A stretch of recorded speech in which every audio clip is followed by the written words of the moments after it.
Programa Fé Perfeita. Não haverá outro Calvário a resgatar sua vida. Não haverá outra mensagem, não haverá outra Bíblia.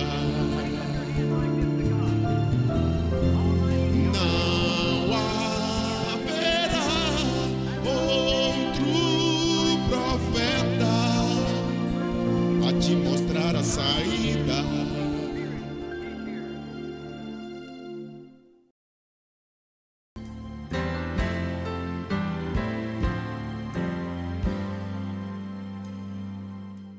Estamos muito agradecidos por estar de volta.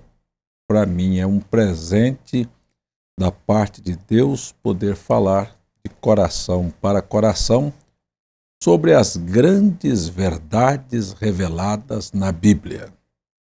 Nós entendemos a necessidade de um ministério que traz consigo não uma interpretação privada, mas o assim diz o Senhor. Quão distante estamos nós, amigos telespectadores, do tempo em que se utilizava o assim diz o Senhor como absoluto. Estamos acostumados a ver pessoas que frequentam a igreja, que vão aos templos, que assistem cultos e que aprenderam a falar em cursos teológicos. O que é teologia? Teo é Deus, logia, estudo. Aqueles que se propõem a estudar Deus. Quão longe isto coloca estas pessoas realmente da presença de Deus. Ao invés de se aproximarem, se distanciam. Esta é a razão que o cristianismo, refletindo-se na vida da sociedade, mostra quão distante está a nossa sociedade da presença do Eterno. Quanto mais se estuda, quanto mais se abre igrejas, quanto mais templos, mais a sociedade está denegrida, está corrompida, está violência, mais abusos, mais crimes, mais drogas. Se você notar, quando houve os grandes avivamentos no mundo, por exemplo, posso citar o avivamento no país de Gales. Os bares se fechavam, olha, um após o outro. Na verdade, houve uma mudança de vida na sociedade. Você já prestou atenção quão necessitado está este país e os países no mundo de um avivamento? O que nós temos hoje é uma religião de simplesmente procrastinar, empurrar para frente, e a vida das pessoas não recebe uma mudança. Nós vamos ler as Escrituras hoje no capítulo 2 do Evangelho de São Mateus, lembrando a você que estamos gravando títulos de mensagens pregadas pelo profeta William Branham, e hoje a grande luz resplandecente. Este foi o tema usado com esta mesma escritura. E tendo Jesus nascido em Belém da Judéia, no tempo do rei Herodes, eis que os magos vieram do Oriente a Jerusalém, dizendo: onde está aquele que é nascido rei dos judeus? Porque vimos a sua estrela no Oriente e viemos a adorá-lo. E o rei Herodes, ouvindo isto, perturbou-se, e toda Jerusalém com ele. Eu li São Mateus, capítulo 2, do verso 1 ao verso 3. Nós sabemos perfeitamente que Deus nunca tratou com adivinhos. Quando nós vemos aqui na Bíblia estes magos, nós retomamos a nossa mente e como eles eram frequentes no livro, principalmente do profeta Daniel, e como eles estavam na Babilônia, e na verdade a origem deste povo eram os medos e persas, que hoje nós os conhecemos como o povo que habita na Índia. Estes eram grandes observadores das estrelas. Eles estavam olhando constantemente a movimentação das estrelas no céu. Não sei se é do seu conhecimento, mas quando Deus vai fazer qualquer coisa na terra, primeiro ele anuncia no céu. É só você lembrar das Escrituras de que Jesus se referiu a estes fenômenos no capítulo 24 do Evangelho de São Mateus. Haverá sinais nos céus, a lua, sol, as estrelas. Jesus fez menção de todos estes astros. E no Antigo Testamento você pode ver também no livro de Jó, que Jó fala sobre as 7 estrelas, sobre os 7 estrelas, sobre a Ursa Menor. Ele mostra a posição destas estrelas nos céus, porque nós já vimos aqui num programa, a primeira Bíblia que Deus escreveu nos céus. Não é hoje este calendário, este horóscopo que nós vemos ser apresentado, mas, na verdade, os verdadeiros astrônomos, aqueles que estudam a condição das constelações, a posição de cada movimentação das estrelas, é algo que está se movimentando e acontecendo paralelamente, escritos na Bíblia, aqui na Terra. Se você se lembra, no livro de Gênesis, no livro de Êxodos, nós vamos encontrar também durante a peregrinação lá pelo deserto, você vai lembrar que Deus mostrou as estrelas dos céus para Abraão em Gênesis. Você vai se lembrar que algo sobrenatural aconteceu com a saída de Israel do Egito para a Palestina, um halo de luz, uma coluna de fogo no céu guiando Israel do Egito até a Palestina. Você vai lembrar que durante a trajetória de Israel do Egito até a terra da promessa, apareceu um profeta por nome Balaão, que foi comercializado, recebeu um presente de Balaque para amaldiçoar Israel. Porém, quando ele abria a sua boca para amaldiçoar um povo que Deus tinha abençoado, então você sabe, ninguém pode colocar maldição sobre quem tem bênção. Você não precisa ter medo destas patifarias de feitiço e de coisas desta natureza que as pessoas, mesmo dentro das igrejas, são tão supersticiosas que correm atrás destes que aparecem na televisão como desmanchadores de macumba. São macumbeiros, um fazendo e outro desmanchando. E eles estão com tantas superstições que vão atrás destes personagens. A Bíblia diz que nenhum encantamento virá sobre aqueles que temem ao Senhor, sobre aquela linhagem da proteção de Deus. E Balaão quis fazê-lo. Isto através de dinheiro. É o mesmo espírito que está sobre os pregadores hoje. Uns amaldiçoam e outros tiram a maldição. Mas tudo isso movido por dinheiro. Isto é o mesmo espírito que estava sobre Balaão. Mas Balaão, é interessante lembrar na Bíblia que Balaão, ele tem uma das mais brilhantes profecias da Bíblia. Quando ele vai amaldiçoar Israel, ele disse: uma estrela procederá de Jacó. Ora, ele estava falando daquilo que Jó viu em seu livro, O Redentor que Vive. Ele estava falando daquilo que os magos, estes observadores das estrelas que moravam lá embaixo perto, estamos dizendo, os medos e persas na Índia, eles viram a estrela lá e vieram para buscar aquele que era nascido, o rei dos judeus, cumprimento da profecia de Balaão. E quando nós observamos estas coisas, nós também não devemos esquecer da manifestação sobrenatural da luz de Deus para nós nestes dias.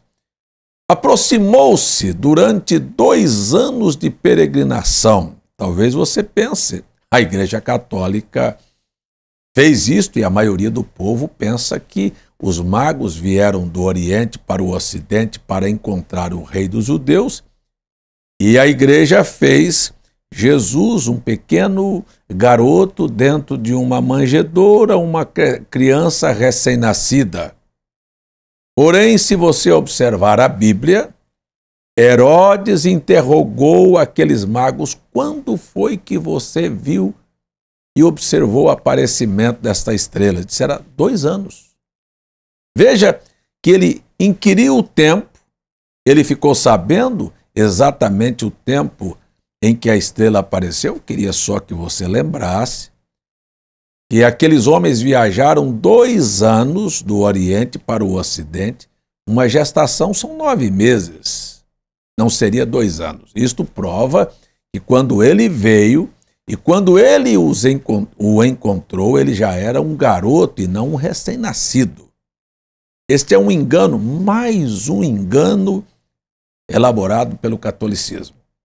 Mas vamos em frente. Então, ele veio para adorar. Vieram 3 reis e eles se encontraram seguindo a mesma estrela e cada um deles trouxera consigo um presente para o rei, para o recém-nascido. E o primeiro deles trouxe ouro. Por quê?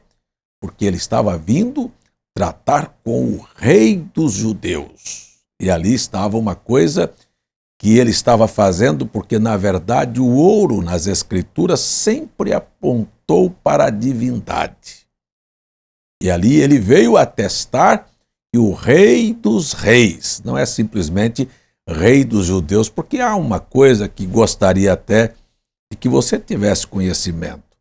Jesus nasceu em Belém. Eu sei que é na terra onde hoje nós chamamos do povo judeu. Porém, sabe o que é nascer lá na terra onde estão os judeus sem todavia ser judeu? Ele não tinha nem cromossomos de Maria, nem os 23 cromossomos do óvulo de Maria, nem os 23 cromossomos do esperma de José. Ele não tinha absolutamente parentesco nenhum com judeu. Ele era, o sangue dele, se você ler Atos 20 e 28, você vai ver que ele era sangue de Deus. Ele foi criado, tanto o óvulo como o esperma, ele foi criado e foi colocado no ventre de Maria para se tornar, na verdade, então, isto que nós conhecemos, que é a divindade em carne humana, a divindade materializada. Deus se tornando homem para sofrer as mesmas misérias, tentações, frustrações, pressões que vêm sobre você e sobre mim. Então ali estava aquele recém-nascido, reconhecidamente por um daqueles que estavam seguindo a estrela e sabia que ele era o rei. Ele não é apenas um príncipe, ele é o rei dos reis e senhor dos senhores.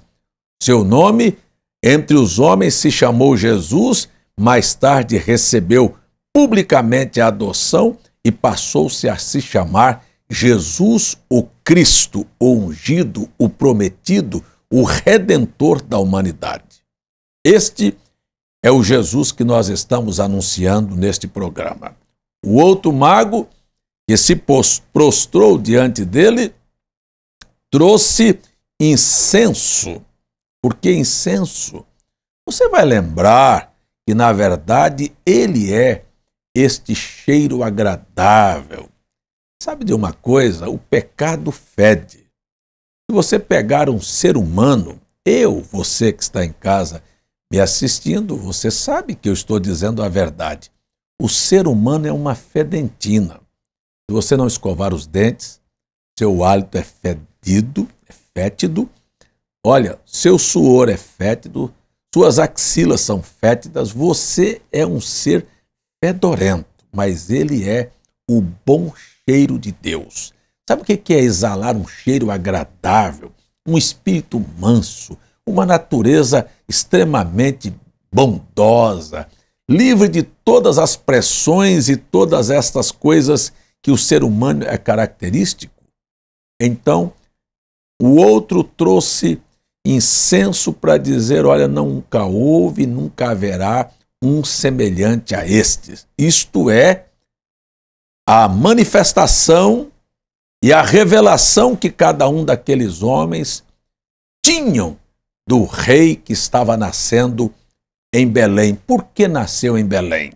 Porque Belém, a palavra Belém quer dizer casa do pão de Deus. Ali estava o pão vivo que desceu do céu para alimentar a sua fome, aquela que tem lá na sua alma.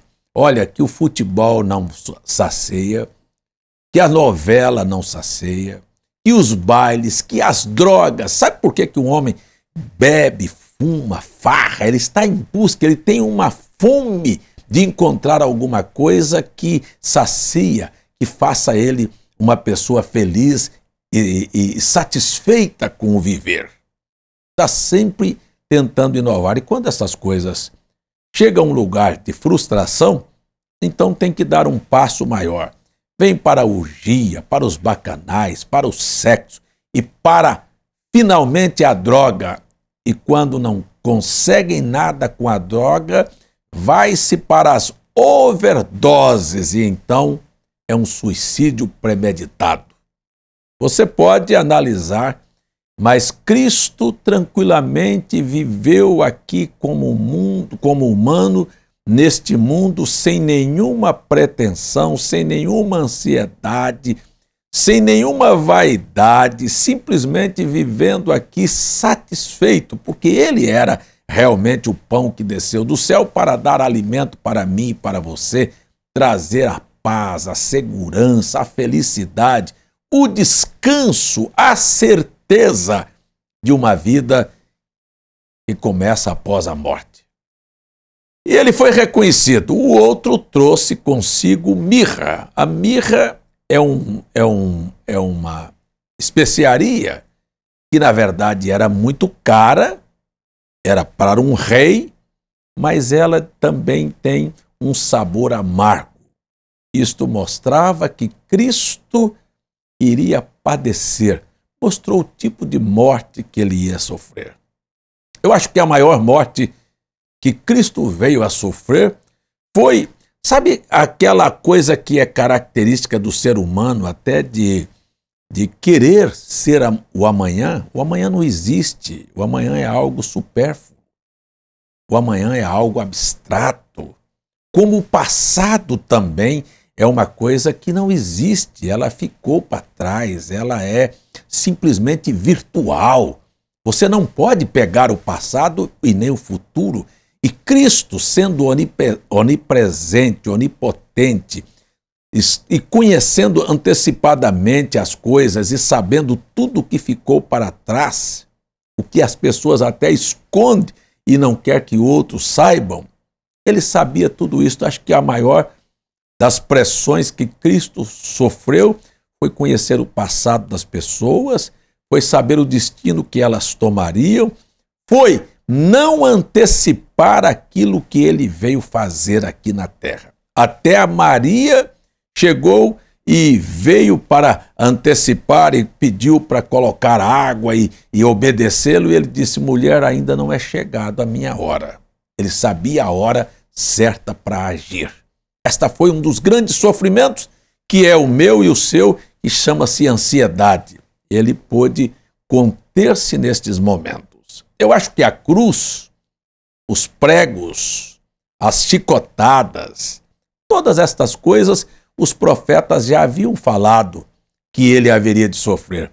Ele não estava preocupado com aquilo, tanto que ele enfrentou aquilo com uma serenidade de impressionar a qualquer pessoa que estude a vida de Jesus Cristo. Não abrir a sua boca, não reclamar quando lhe bateram, quando lhe cuspiram, quando lhe rejeitaram, quando lhe fizeram carregar a cruz, quando caiu, você não vê nenhum momento, nenhum gemido.